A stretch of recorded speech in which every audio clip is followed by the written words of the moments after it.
देखो भाई मेरे, ये क्वेश्चन है, ठीक है, क्वेश्चन है, ये क्या है, ये परसेंटेज से रिलेटेड क्वेश्चन है। एक्चुअली ये परसेंटेज वाले चैप्टर यानी कि प्रतिशत वाले चैप्टर में इस तरह का क्वेश्चन आपको देखने को मिलेगा, ठीक है। कभी कभी इस टाइप का क्वेश्चन आपको प्रॉफिट एंड लॉस में भी इससे रिलेटेड कुछ मिलता जुलता क्वेश्चन आपको उसमें भी देखने को मिलेगा, ठीक है। देखते हैं क्वेश्चन है क्या। तो क्वेश्चन दिया हुआ, the price of T is increased by 20% by what percentage should a household reduce their consumption so that the additional expense does not increase beyond 2%। मतलब क्या होता है कि चाय का जो कीमत है उसमें 20% का वृद्धि हो जाता है, यानी कि बढ़ोतरी हो जाता है। तो किसी परिवार वाले को बोल रहा है कि उसको अपने उपभोग में यानी कि उस चीनी को उपभोग में यानी कि उसका यूज में कितना परसेंट का उसको कमी करना पड़ेगा, ठीक है, जिससे कि उसका खर्च जो है पहले के मुताबिक 102% हो, यानी 2% से बढ़ सके। पहले जो कंजप्शन उसका था, ठीक है, उसमें कितना कमी करेगा जिससे कि उसका खर्च जो है वो बाद में 2% से ज़्यादा ना हो, यानी कि पहले के मुताबिक 2% उसका खर्च ज़्यादा से ज़्यादा होना चाहिए, बैठना चाहिए। तो देखो भाई मेरे, इसमें सबसे पहले समझ लो कि एक्सपेंस यानी कि खर्च क्या होता है। खर्च होता है किसी चीज़ का जो खर्च हम निकालते हैं, तो कैसे हम रिलेटेड करते हैं, तो पहली बात प्राइस है ना, उस चीज़ का जो प्राइस है, तो प्राइस हम देखते हैं और उसके बाद हम देखते हैं कि उसका कंजम्पशन क्या है, यानी कि उसको कितना अमाउंट में हम उसको ले रहे हैं, यानी कि उसको हम यूज कर रहे हैं, यानी कि उसको हम खरीद रहे हैं। तो क्या होता है कि प्राइस और कंजम्पशन का वो क्या होता है, गुणनफल यानी कि मल्टीप्लिकेशन क्या होता है, वो एक्सपेंस होता है, यानी कि खर्च बराबर कीमत गुने उपभोग, ठीक है। तो इस लॉजिक को हम क्या करेंगे, आगे लेके चलेंगे, ठीक है। तो देखो भाई मेरे, सबसे पहले हम क्या करेंगे, P4, देखो यहाँ पे हमने P दे दिया, P4 प्राइस कर दिया, ठीक है, E4 एक्सपेंस कर दिया, ओके, एंड C4 कंजम्पशन, यानी कि ये क्या हो गया, ये कीमत हो गया, ये क्या हो गया, ये एक्सपेंस यानी कि खर्च हो गया, और ये C4 कंजम्पशन यानी कि उपभोग, यानी कि उसको हम कितना मात्रा में यूज कर रहे हैं उस सामान को, ठीक है। तो पहले क्या था मेरा, यानी कि मान लो कि स्टार्टिंग में था 100 यूनिट था, ओके, स्टार्टिंग में क्या था, प्राइस 100 यूनिट था।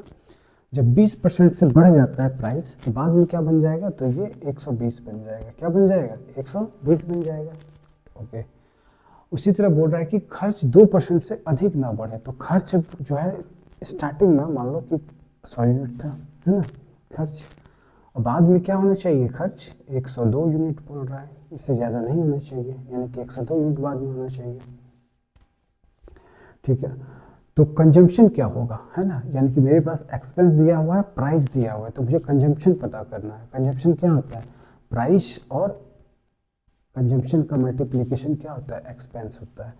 तो भाई मेरे कंजम्पशन क्या होगा, कंजम्पशन को हम क्या लेंगे, 1 यूनिट लेंगे। क्यों 1 यूनिट लेंगे, तो प्राइस इंटू कंजम्पशन, यानी कि ये जो 100 है, 100 इंटू 1 क्या होना चाहिए, वो एक्सपेंस होना चाहिए। तो एक्सपेंस क्या है, 100 है ना।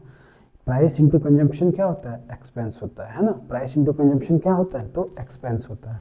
तो 100 को हम 1 से मल्टीप्लाई करेंगे तो वापस क्या मिलेगा, तो 100 मिलेगा। तो यहाँ पर हम किससे मल्टीप्लाई करेंगे, कंजम्पशन क्या होगा, तो 1 यूनिट होगा। उसी तरह price into consumption equal to expense, यानी कि यहाँ पे मेरे पास एक्सपेंस दिया हुआ है और प्राइस दिया हुआ है। तो कंजम्पशन क्या होगा, यानी कि 120 को किससे मल्टीप्लाई करेंगे कि वापस 102 होना चाहिए, ठीक है। तो इसको क्या करेंगे, 102 को हम लेंगे न्यूमरेटर में, यानी कि अंश में हमने डाल दिया, ठीक है। और हर में क्या डाल देंगे, इन द सेंस डिनोमिनेटर में क्या डाल देंगे, तो डिनोमिनेटर में डाल देंगे 120 डाल देंगे, क्या डाल देंगे, 120 डाल देंगे।